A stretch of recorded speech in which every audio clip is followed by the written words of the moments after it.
my gosh, the music is still so somber, or it just sounds sad. I don't know if somber is actually the correct word. Anyway, though, the carriage continues to rattle along through the rest of the morning, not quite as fast as before. However, none of us can complain considering the alternative of having to walk. Unfortunately, it seems like Kia and January are enjoying the ride just as little as me. I can't stop thinking about last night with Piper. No one has said anything for some time, and I realized I would prefer having that distraction. I decided to ask Kia if I can speak. Kia, can we talk about something? This silence is wearing on me. Kia seems to snap out of a trance and looks past January towards me. I'm busy. I can't hear anything outside, but still, I can watch out the window and rather not be distracted with chit-chat. So, is that a no? Kia slumps further in her seat, appearing to give up. You can talk if you want, but don't be loud. That's good enough for me. Does anyone have suggestions about what we can talk about? I look over at Piper when I say this, hoping she'll answer. Kia and Piper both sort of shrug. Well, it is difficult to say. It is rather hard to think of a topic we would all be able to participate in. That's rude. Maybe we shouldn't even bother. We'll probably end up arguing anyway. I hang my head, disappointed at the idea of being left with just my own thoughts. January seeming to notice me speak us up again. There is perhaps another alternative.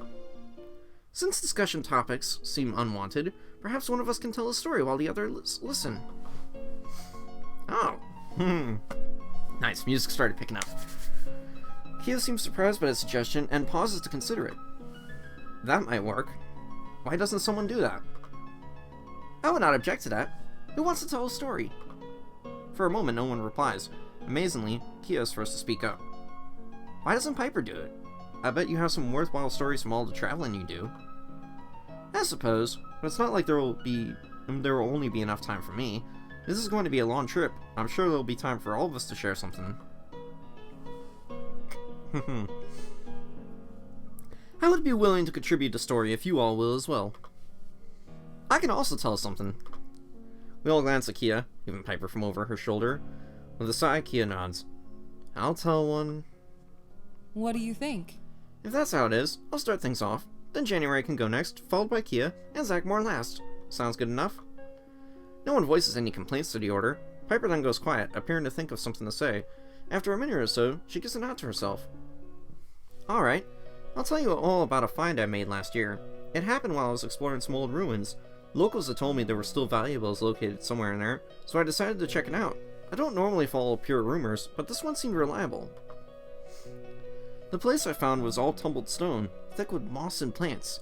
Deep within, I was about to round a large pillar when I heard a sound. I pressed my back against the stone, making sure to stay concealed, then peered around the corner.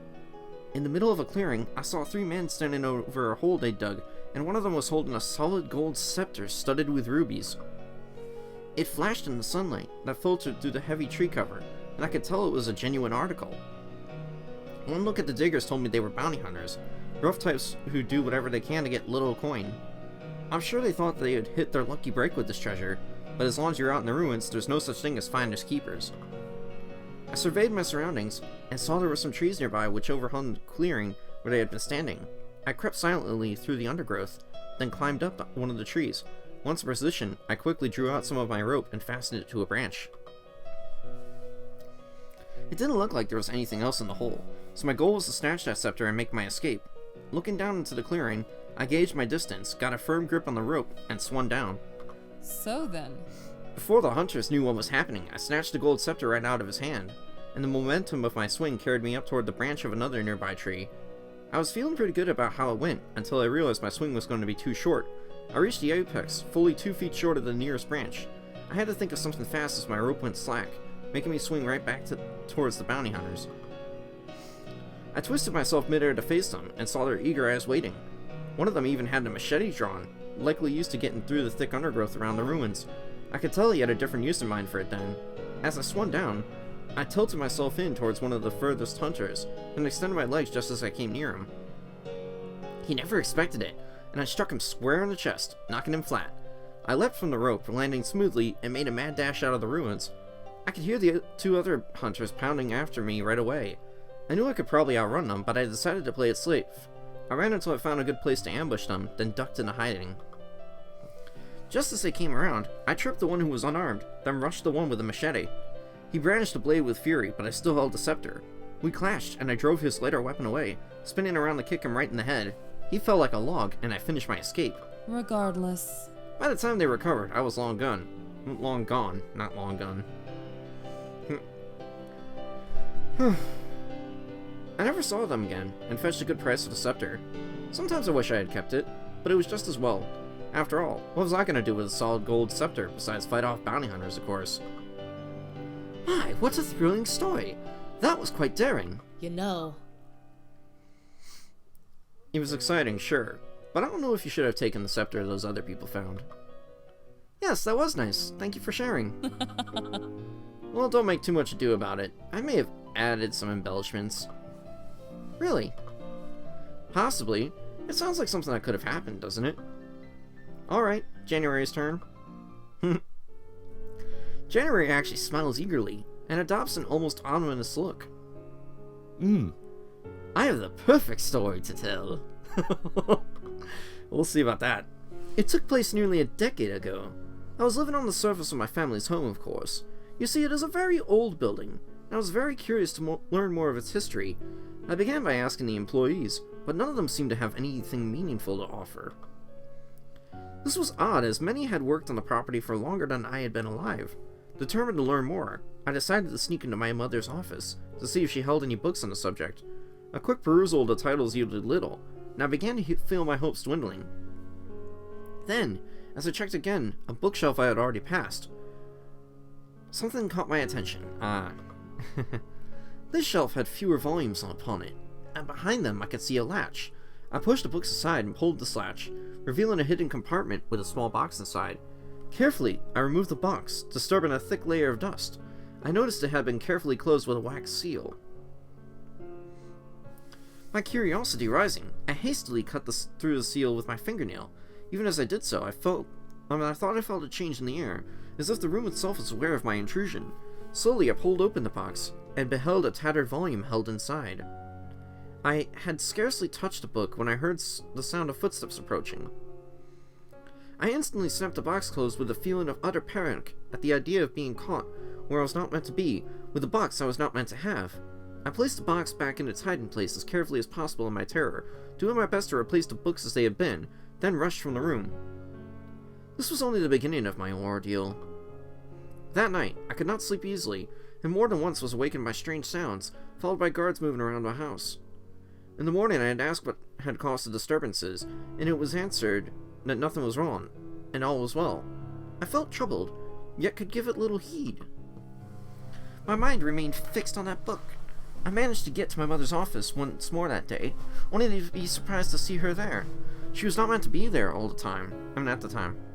I quickly made the excuse that I wished to know more about what had happened last night, but she gave me no real answer. Stolidly perusing her papers. My eyes involuntarily made their way to the shelf which contained the hidden compartment, and I was dismayed to see that the books were not at all as I had left them. Without thinking, I asked if something had happened to the books. My mother sighed and said she did not wish to frighten me. However,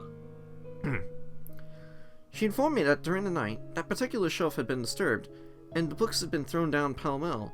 She'd let slip that it being that shelf gave her special concern, though told me to forget what she had said and not to worry.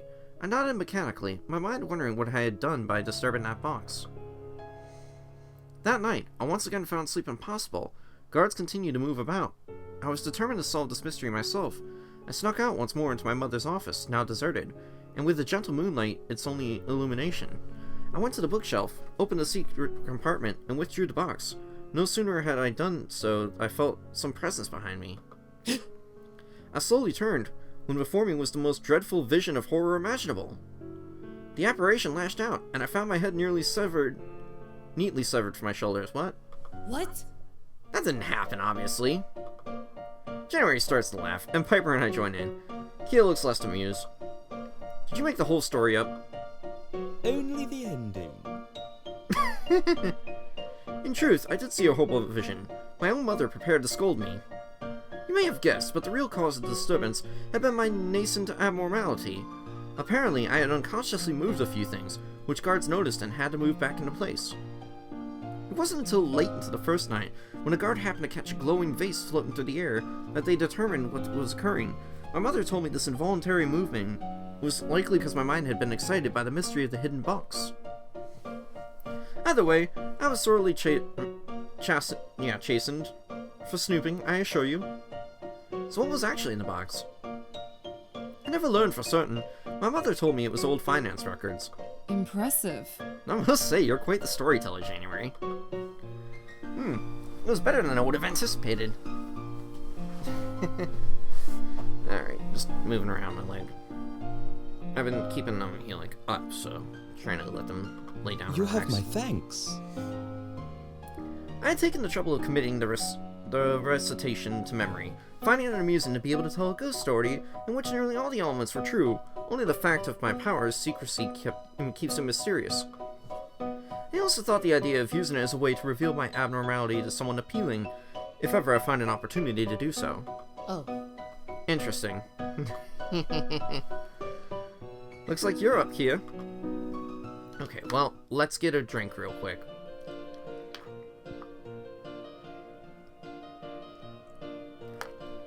Forgot it was Kia's turn next. I thought it was still mine. Fine. So... This happened when I was a kid. It was afternoon, and me and a couple of friends were out and about. We had sticks and we were playing some kind of pretend game. I can't remember what it was. Anyways, one of my friends spotted this doll on the ground and picked it up. We recognized it. It belonged to the little sister of the oldest kid in town. Oldest kid in town. Make sure I'm saying it correctly. I'm stumbling. I knew this kid and I liked them. Thought they were neat, so we decided to go and return the doll. We couldn't think of a way to find the sister ourselves, so we decided to just walk across town and take the doll to her house. I knew where it was, so I led. After a little while it started to rain, and we had to take shelter under a shop awning. My two friends wanted to give up and go home, and I told them they could if they wanted, but I was going to take the doll back. I guess that was enough for them, because when I ran out into the rain again, they ran with me. We got lucky that it was just a short shower, and soon the sky had cleared up again. Then, though not so good, was that the place was dirty, and now the road was basically all mud. I didn't care. I just kept going, and my two friends kept following without trying to stop me. By the time we made it to the house, we were soaked and covered with grime. At the house, I saw the family dog coming towards us, a big kind of dog. The dog recognized me and started to jump up to play. In a tussle, the doll fell out of the pocket where I'd been keeping it. The dog snatched it up right away and started shaking it around. I hardly knew what to think. I was so shocked. I grabbed hold of the doll and tried to pull it free from the dog, but it wouldn't let go. Finally, the doll's arm came off into the dog's mouth, leaving me with the rest of the doll. I started to cry, and the dog dropped the arm and ran off. One of my friends picked up the arm and said we could always sew it back on. I looked at him for a while, and eventually he gave me the doll's arm. I just threw it on the ground and kept crying, even louder than before. My friends looked really confused, like they didn't know what had gotten into me because they didn't. Just then I saw the older kid come out of the house. They must not have seen what had happened because they asked us what was the matter. My two friends explained things while I kept sniffling, watching the older kid. Eventually the older kid picked up the doll's arm and gave it to me, saying they could sew it back on. I told them I couldn't sew. The older kid straightened up at this and said they could. Like they were really proud of it. They took my hand and we walked into their house. My two friends followed too, not knowing what else to do, I guess. Now. Just so you don't get any ideas, I wasn't really crying back there. I was doing that because I didn't want anyone to help me except the older kid. When I saw that ripped arm, I thought I could use this as an excuse to talk to them. I knew they made that doll themselves, and that's about it for my story. We all laugh at Kia's explanation. Interesting. Now that was unexpected. Did you have feelings for that kid? Kia's face actually reddens a little. Probably. I am surprised you told such a charming story, Kia. It seemed like the right fit after those first two stories. Lighten the mood. Besides, being on this trip reminded... Never mind. It's not the same. Kia stops themselves before saying more. Then they turn to me. Alright, your turn now. January smiles and nods at me. I look around at everyone and wonder what kind of story I should tell. It's against the rules to tell normals about abnormal life. On the one hand, Piper and I will be married and she already seems to know something of abnormal society, plus January isn't abnormal. On the other hand, he's never actually lived in our society, and Kia has no business knowing about it. Then again, the other stories were mostly true. I will tell a true story. Come on, let's do that. I'll just be careful about what I mention. Though, what could I even tell? I would not call anything in my previous life in the sanctuary particularly noteworthy. Oh wait, I think I know. Understood. This story is about how I met Dog Healer, the person I would say I was closest with back in the walled sanctuary. Dog Healer wasn't from Vespin, and only came to live at the sanctuary in their late childhood because we were in need of more healers. I had never seen anyone new come into the sanctuary who wasn't an infant, so I wanted to meet them. I had gone off my own to catch a glimpse, and I eventually found them, but not in any of the places they should have been in. Instead, they were hiding in the corner by the bridge. Well, trying to hide anyway. Their red cloak was hard to miss, even in the shadows. When I first approached, they jumped in fear, but when they saw who I was, they calmed down. I was smaller than them, and we were presumably close in age, so I think that's why they weren't so worried. I sat on the ground next to them, and asked if they knew who I was. They said that they had been told of the purple cloak of a seer, and that they'd seen a buffalo mask before. I was glad to hear it, and told them I also knew about their red healer color and dog mask. They didn't say anything after that, so I tried to keep them talking by mentioning how they would be living in the sanctuary now. All they did was nod. I asked them if they were happy about that. Another nod. I thought about asking them to talk of their old home, but I realized questions weren't helping. Instead, I got to my feet and asked if they would like me to take them on a tour of the sanctuary. They remained sitting and said they had already been shown around. I told them it must have only been the practical tour. I was going to show them what made the walled sanctuary nice. This didn't rouse them, and they just looked down at the ground. I couldn't simply walk away at this point, so I bent my face down until my mask was just inches from theirs. Healer leaned away from me, saying I was crazy for getting so close. Still, it made them laugh a little, and they even stood up. They agreed to go with me as long as I promised not to do that again. I joined their laughter and said I could accept that. We spent the rest of the day together and had a great time. We continued to keep each other's company as much as a pair could growing up in abnormal society. Nowadays, Dog Healer is part of our council, and I almost never speak to them.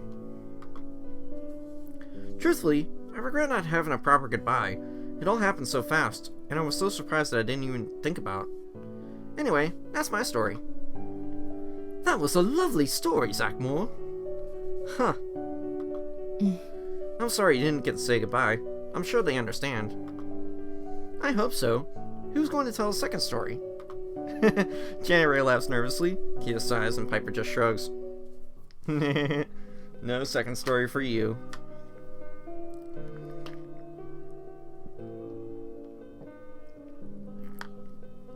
Anyways. Zave's apparently gonna try to head up soon. Somebody just messaged me.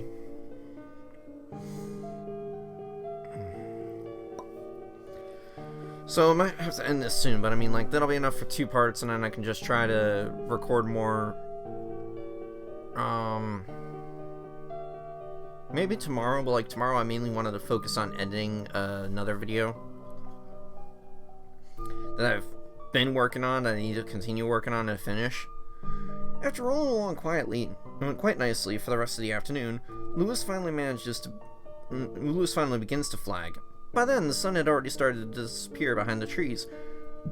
And Piper announces that it's time to make camp for the day. Not ideally, we're still out in the middle of the old road we had taken, with no sign of a less conspicuous spot that fit the carriage on either side of us anywhere ahead. With no other choice, Piper brings the carriage to a stop, and we all pile out. Alright everyone, go ahead and stretch your legs out for a bit. It's been a long run, but make sure that you're back near the carriage before it gets fully dark. January folds his arms, not seeming completely happy despite the leniency. I find it reasonable enough, and I nod my head in understanding. Good. Kia then looks around, kicking idly at the dirt as if not knowing what to do now. In situations such as these, Kia would normally retreat to the gadabout. I suppose they don't have anything else to do with themselves now that it's gone. After a few more moments, Kia scratches their head and addresses us again. I'm going to patrol the area. Be safe. Kia awkwardly walks away, and once they are out of earshot, Piper turns to me sharply. Why did you use the radio last night? Oh shit, son. I can't help flinching back in surprise. I didn't know you'd heard that. What happened? See? Zachmore used the radio this morning and Trinette picked up. January's eyes go wide with alarm. I didn't know it was her when I called, and I hung up right away when she answered. No, you didn't. That's something, I guess, but what made you use the radio in the first place? I wanted someone to talk to, but I didn't want to wake any of you. So talking to a complete stranger was less bad than waking us. It seemed like it at the time. January's side is clearly frustrated, but looks at me sympathetically. If you need someone to speak with again, I really wouldn't mind. Exactly. Same for me. Even if you'd woken all three of us, it would have been better than what you did. My head drops. Or droops. It does both, I guess. I did not expect such a strong reaction, but I suppose that was part of the problem. I hear Piper sigh and I dare to look up somewhat. The gadabout is gone, but if somehow you have the chance to try talking to someone you don't know again, do not do it. I understand. Piper turns around and walks off in the direction of Lewis, talking with her back towards us. I'm going to see if Lewis needs to be let off or if he's alright staying hooked in. January and I stand in silence. Finally, the silence wears on January too much and he simply moves on to a new topic. So, This spot seems worse than our previous camp. Rather uncomfortable being stuck in a road. I laugh a little, pleased to be past the uncomfortable atmosphere. Are you worried someone else might come down this path and get upset with us for blocking the way? Now January laughs. Not that. I mean, only that we are more exposed here, and I worry that Kia and Piper will have a difficult time finding places to sleep. Yes, it is not an ideal spot. I must wonder why there are so many ruins out here in the first place. I cannot say for certain, as many of them were abandoned years apart. Some are decades old, corresponding with the time Mir broke off the mainland fraction. Most people moved into the cities so as to avoid being left behind in the bridge connecting Mir to here ever broke. Anyways. Other ruins could be hundreds or even thousands of years old. I appreciate the information, even though you added more questions than you answered. You're welcome. Seriously. You need to learn to chill, Buffalo. I peer over towards the carriage to see if Piper still looks across at me, and notice that she is no longer working with Lewis. Instead, she has walked away down the road leading onward. Seeing her back turned my way makes me sigh. What is wrong, Zachmore? I don't know what to do. Piper tolerates me, but she seems pretty certain that she'll never get to a point where she wants to know me better. It makes me unhappy. I'm afraid I do not know what else can be done, but I'm certain you will eventually figure it out. Before we can talk further, Kia comes over to us. Looks like Piper's going to keep Lewis strapped in, not Lois. Fuck. I merely nod. You alright? What's wrong with you? Zachmore is feeling discouraged because of his difficulties with Piper. What use is there in worrying about it today? There's nothing you can do about it now. Then what should I do? I was gonna say break time is over, but if you're that fussed, why don't you go talk to Piper real quick? I'm stunned by this unexpected thoughtfulness. It leaves me unsure what to do at first. Eventually I decide that.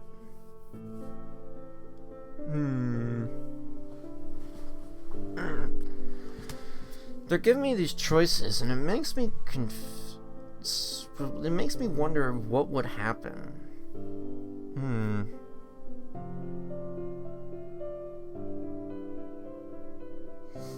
Not sure, let's talk. And I appreciate that, Kia. With that, I start to head towards Piper, thinking on what I should say. Okay. Since you're not having relationship troubles, January, you've got to go in the carriage now. Oh, hear January laugh silently at that, then open and shut the door to the carriage. Oh my gosh, man. That's funny. He actually just went and did it. As I get closer to Piper, she turns to face me, and her face changes into something terrible. I freeze, wondering why she's looking at me with such hatred. She starts to walk slowly towards me, and I realize it's not me, but something behind me. What? I turn around, only needing a moment to follow her eyes and locate the cause of her anger. Peeking over a nearby hedge is the half-mask of one of the goons, the same kind we saw back in Mir. They caught up to us. Behind me, I hear Kyo take a few steps in my direction, likely having spotted the intruder as well. Oh shit. Knowing the secret is out, the first goon rises up out of the brush. And a second goon appears alongside them. Kia begins speaking in a low voice, their eyes never leaving the goons. Listen, we need to... Interrupting Kia's words as the sound of the carriage door opening, and January steps out. Move! Get back in! Kia's voice is insistent without attempting to keep quiet now. Okay. Yep. January looks around and sees the goons. He doesn't even appear bothered and keeps walking away from the carriage. This is no time to be stubborn.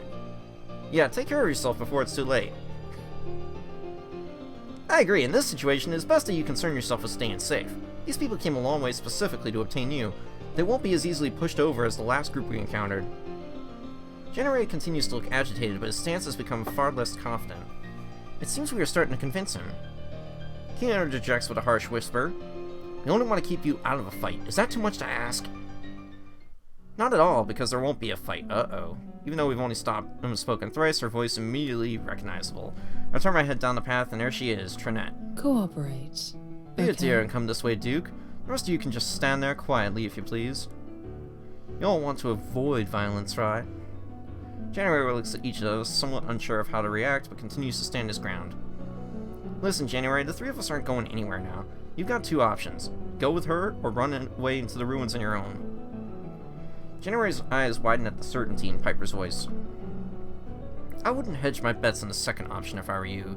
Leaving you alive won't stop me from shooting your leg. You've got a lot of leg to hit, so chances are good I won't miss.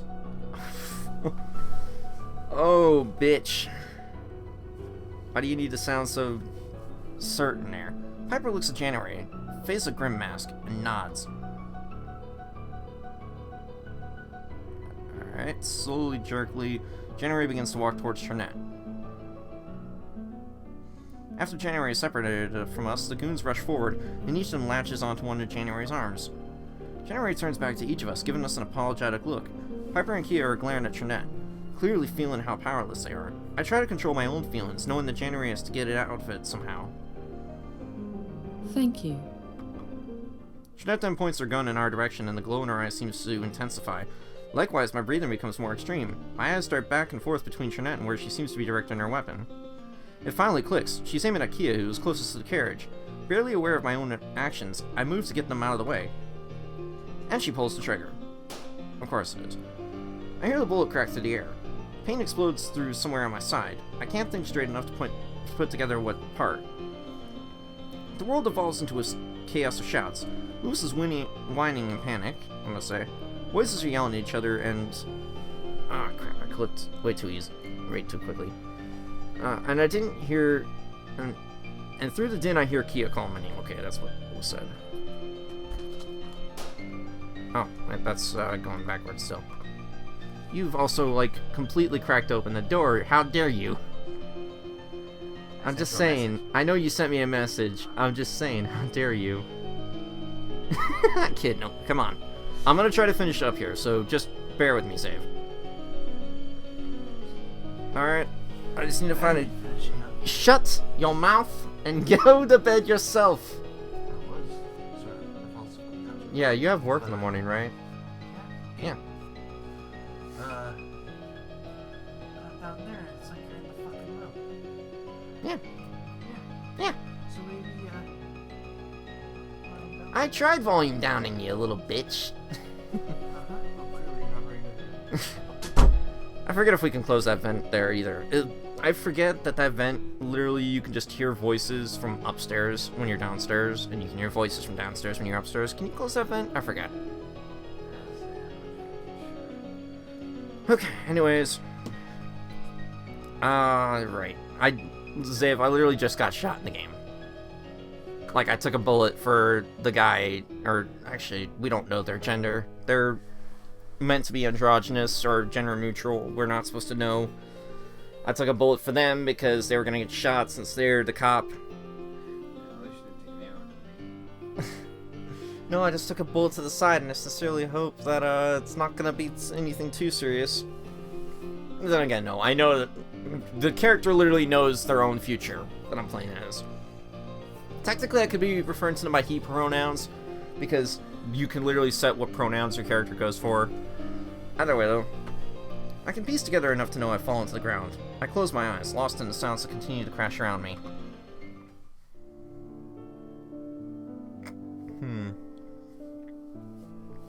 Everything is dark. There's not a trace of light seeping through my eyelids. That's actually a slight change, before I could even tell if my eyes were open or closed. I'm more aware of myself now, though I feel numb and I can't really move. The one exception is a pain I feel coming from the right side of my body. Oh, hey, look at that, starry sky. With my returning consciousness, slowly, I'm able to force my eyes open. I can tell now that I'm on my back, starting up at the skies. As I imagined, the sun is already set. My head hurts as I try to remember what all happened. I still can't make sense of it all. There is one thought that comes distinctly into my mind. Where is everyone else? Are they all here? Am I alone? I can't see anyone. Hello? Ah, I'm glad you're finally not unconscious. There. There's Piper. I see a familiar figure across my limited field of vision. Piper? She laughs softly as though it takes a lot of effort. How are you? How long have you been awake? I couldn't tell with your mask on, even when I was right up close cleaning it off, but didn't want to remove it. I know how important that is to you. I wish I could hold a proper conversation, but I can still only manage brief sentences. Where are the two? You mean Kia in January? I'll explain once you're ready. I think you need a little more time to get together. Not knowing is deeply vexing, but it is hard to disagree when I am not yet capable of arguing about it. The first thing I try to do to get myself together is slightly readjust how my back is situated. There is somewhat of a pull as I shift my upper body, but in a small way. I need to speak properly. Hey, look at that. I realize for the first time that Piper is holding my hand. That is nice. However, slowly it strikes me that it doesn't seem like something she'd usually do. For now, I simply accept it. Well, of course. She seems to be the one who doesn't want to initiate conversations and whatnot. She's established that. Also, I feel like I'm getting hair in my face. Also, like, literally earlier tonight, I just, like, saw that my freaking eyebrows had gone this way and that, and it just looked weird, and I'm like, what? I wonder if she took the movement of my body as a sign to let go, as she does so almost immediately after I begin thinking about it. Or maybe she somehow knew I noticed that she was holding onto it and felt shy over it. Again, it is too much to try sorting it out right now. Either way, Piper positions herself in a more comfortable sitting position, but remains close enough for me to tell she hasn't gone anywhere. The two of us quietly wait. With every second it becomes more and more apparent that we're the only ones here. You like stories, right? I can't bring myself to respond. Alright then, I'll tell you one. A story about me. For most of my life... No. For most of my life, I had one goal. I wanted to be a historian. Everything that happened in the past that led us to the world we had today was something I was passionate about. As I became older, I also became more and more realistic. Still, that goal of being a historian remained as the one lofty thought I had. The reason it wasn't realistic was because I couldn't afford the education needed to get into that sort of field. I thought that if I couldn't get a book education, I'd give myself hands-on experience. But exploring ancient sites for historical reasons isn't something someone like me could be paid for, so I became the apprentice of a cartographer. I didn't get into the treasure hunting thing until after my mentor retired. I have a feeling they kept me away from it intentionally to avoid us becoming targets. It's not very likely we could have gone all the time without stumbling onto anything. No matter what happened, I certainly found valuables when I began working on my own. The times that occurred, I took them without even thinking of what I'd do with them. I didn't know anything about selling expensive items. It didn't matter initially, however, because I was robbed of them. Piper sees me flinch instinctively as she puts her hand on my chest for a moment. It was alright. I didn't put up a fight and they didn't give me a hard time, other than insisting I hand over what I had, of course. I wasn't deterred and continued my cartography work. During this time, there were long stretches of time when I was completely alone. I would often have debates with myself over whether I should try treasure hunting again. On the one hand, I could earn enough to go to school like I wanted to, but on the other hand, it was dangerous and I already had a profession. Why should I risk that, I would think? With only my thoughts and the unforgiven ruins, I became even more pragmatic. Eventually, I stopped thinking about what else I could be doing with my time. To take care of myself, my only focus was on being aware of every step I took. A few years ago, I began taking treasure with me again. There was no goal for the extra money. It was simply the more reasonable thing to do considering I had enough experience to handle it now, and was better off in my hands than those of a criminal. And that's how things have been ever since. Ironically, I did what I thought no one should do. I forgot about the events that got me into the position I was in today. It wasn't until this trip that it entered my mind again. And, well, I'm not sure if there's much of a point to this story. It felt worth mentioning somehow. I see. With the story over, we return to the near complete silence of the night, but this time it feels slightly less empty. Finally, I can feel my senses coming together again, and I am strong enough to move. It still takes a lot of work, however I managed to work myself into a sitting position. Piper making room for me. Okay. I turn towards her and she looks at me in concern. You sure you're ready to go? Yes. Thank you for taking care of me. I just realized it looks like there's some blood on their cloak. Like, did they get shot near the neck? Or the shoulder? Because, like, there's blood, like, specifically on the hood part, and I'm concerned. She smiles, though it's not at all like her usual smile. It's sad, as if looking at me hurts her. I'm sorry. It was no trouble. I'm sorry, but we did the best we could with your injury. I'm sure you did. I speak automatically, still feeling a bit dazed. Did she say injury? No, of course, it must have been hurt somewhere for me to feel this way. Instinctively, I look over to where the pain is coming from and focus on my right arm. My vision is unfocused and I squint hard. I can't seem to fully understand what I'm seeing, but something does look off. I try to wriggle my fingers but feel no response. Uh-oh. Oh, no. You lost an arm is what it sounded like. Nope.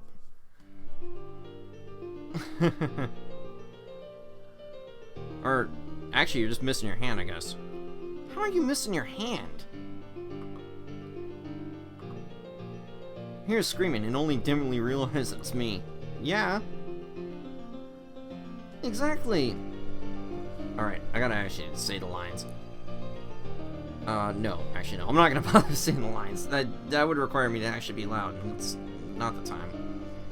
I have to stop to catch my breath from screaming. My body shakes and I feel tears falling behind the mask. When I speak again, the words hiss out of my throat. My hand is... gone. Yes, your hand is gone. But Kia's still running because of you. Why are you missing a hand, though? It doesn't seem right. I laughed, the sound coming out in a broken way. Of course, yes, it's fine. Well, where is everyone else? Oh, look at the carriage, it's all banged up. What happened here? My words are spilling out faster than they should, and I know it. Piper gives me that sad smile again and shakes her head. Alright, seems like waiting any longer won't be of help now. You remember Trinette coming to our camp, right? Uh-oh.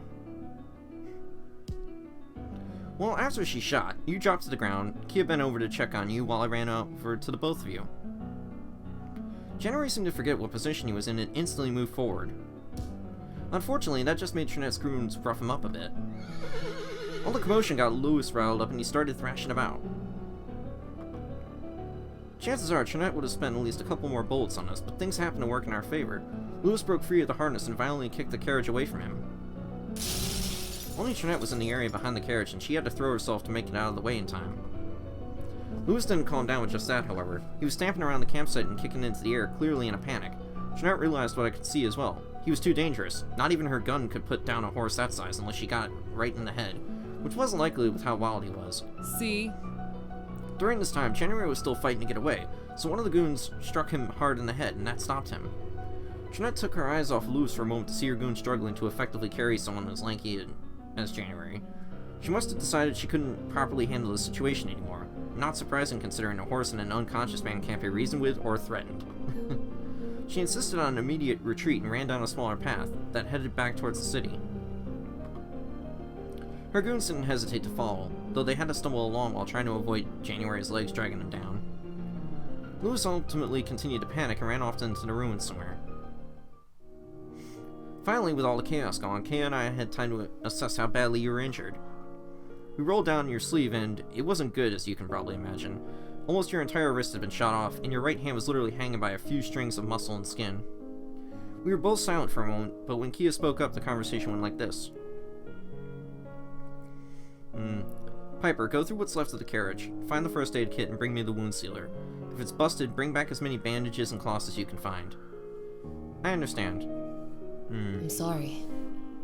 Yeah, you fucking lost my right hand. You guys do realize my right hand is dominant, right? Although, right now, like, still going through this little thing.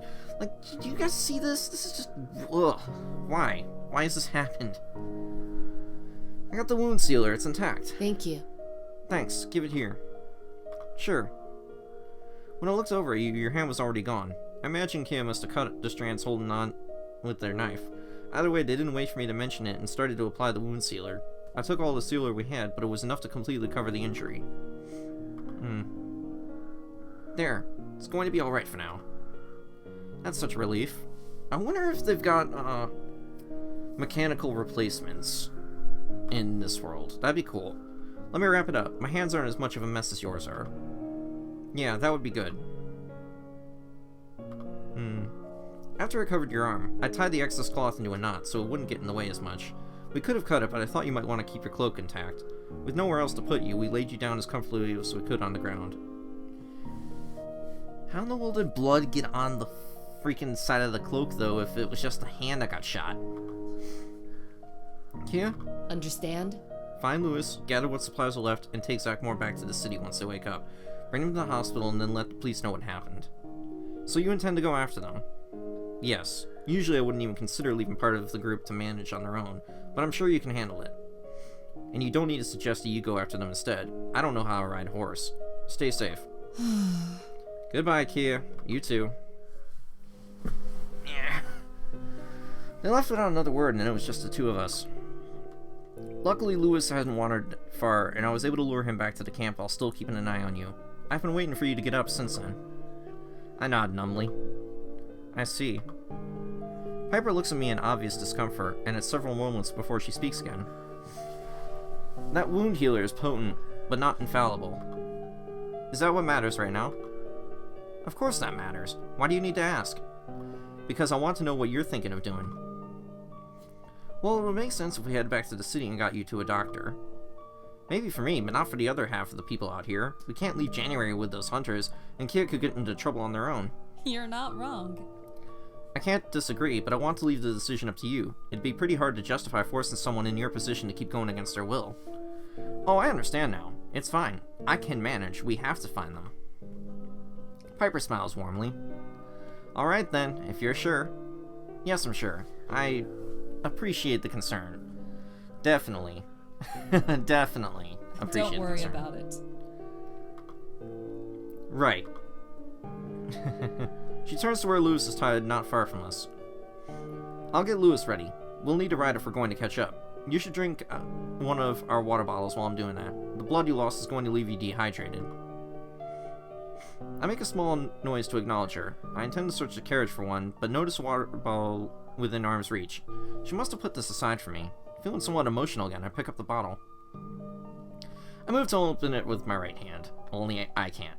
Grimacing, I set it down, open it with my left, then lift up my mask so I can drink, making sure to keep my back towards Piper. As I drink, I gaze down the way we came and see something glinting in the moonlight. This mystery is good enough motivation for me to finally get to my feet. I finish my water and make my way over to the object. A lump forms in my throat. It's January's monocle and opera glasses. They must have been left behind when they carried him off.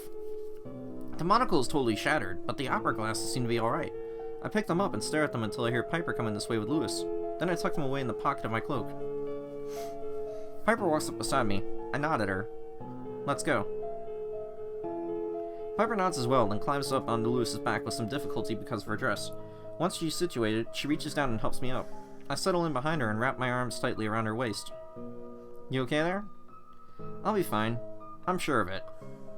She chuckles but doesn't respond again. She takes on a more serious look and commands Lewis to move forward. He obeys and starts galloping off down the same path everyone else took. We ride through the rest of the night without ceasing once. With only the two of us to carry, Lewis is able to gallop through the forest at an astounding pace.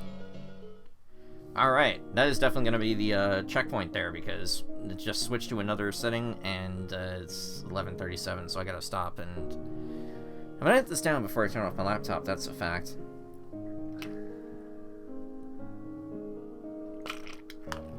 I just really needed a drink there. Alright. Gotta click on save. Alright, but yeah, what the frig? Oh, I was not expecting the hand loss. What the hell? Alright. I'm just return back to the menu.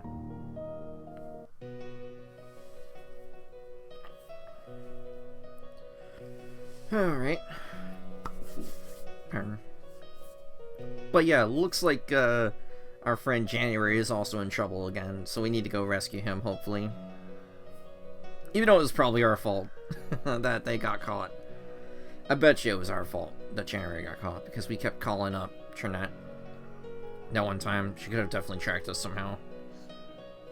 Oh, the lake's still...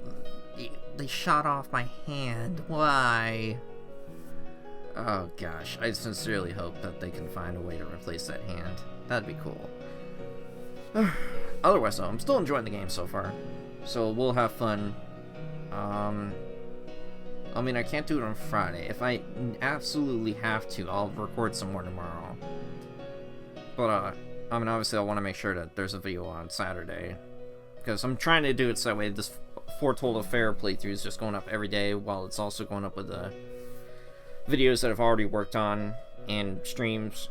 So yeah, hopefully we'll be able to continue this game and get a lot more done. I didn't get as much done as I wanted to tonight, like I said, so. But yeah, still enjoying it so far. If you guys have enjoyed though, be sure to do the usual accolades, like, comment, share, subscribe if you're new, follow me on Twitch if you haven't already, and if you didn't like this, like, it's not gonna make that much of a difference to me. So thank you all so much for watching. I'll see you next time. Peace out, Spartans.